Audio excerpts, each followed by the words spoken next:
जब भी बात नवरात्र की आती है तो हमारा दिमाग पाठ पूजा देवी माँ की अर्चना आरती तक ही सीमित रह जाता है।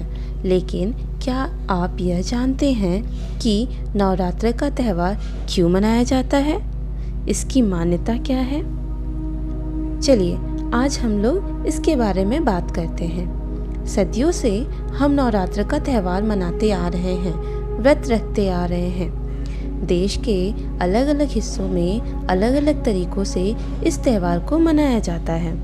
कहीं कुछ लोग पूरी रात गरबा और आरती कर नवरात्र के व्रत रखते हैं, तो वहीं कुछ लोग व्रत और उपवास रख माँ दुर्गा और उनके 9 रूपों की पूजा करते हैं। लेकिन इस नवरात्र के पीछे असल कहानी क्या है? इससे जुड़ी एक पौराणिक कथा है। महिषासुर नाम का एक बड़ा ही शक्तिशाली राक्षस था। वो अमर होना चाहता था और उसी इच्छा के चलते उसने ब्रह्मा की कठोर तपस्या की। ब्रह्मा जी उसकी तपस्या से खुश हुए और उसे दर्शन देकर कहा कि उसे जो भी वर चाहिए वो मांग सकता है।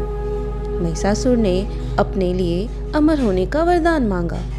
महिषासुर की ऐसी बात सुनकर ब्रह्मा जी बोले, जो इस संसार में पैदा हुआ है उसकी मौत निश्चित है, इसलिए जीवन और मृत्यु को छोड़कर जो चाहो मांग लो।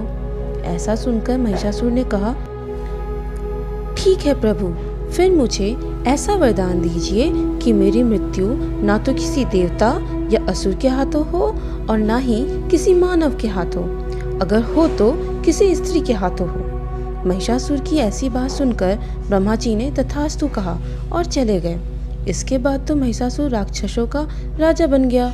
उसने देवताओं पर आक्रमण कर दिया। देवता घबरा गए। हालांकि उन्होंने एकजुट होकर महिषासुर का सामना किया, जिसमें भगवान शिव और विष्णु ने भी उनका साथ दिया। लेकिन महिषासुर के हाथों सभी को पराजय का सामना करना पड़ा और देवलोक पर महिषासुर का राज्य हो गया। महिषासुर से रक्षा करने के लिए सभी देवताओं ने भगवान विष्णु के साथ आदि शक्ति की आराधना की।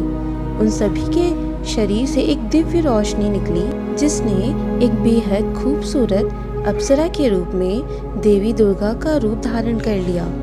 देवी दुर्गा को देख महिषासुर उन पर मोहित हो गया और उनसे शादी करने का प्रस्ताव सामने रखा। बार बार वो यही कोशिश करता। देवी दुर्गा मान गई, लेकिन एक शर्त पर। उन्होंने कहा कि महिषासुर को उनसे लड़ाई में जीतना होगा। महिषासुर मान गया और फिर लड़ाई शुरू हो गई, जो 9 दिनों तक चली। 10वें दिन देवी दुर्गा ने महिषासुर का अंत कर दिया और तभी से यह नवरात्रि का पर्व मनाया जाता है।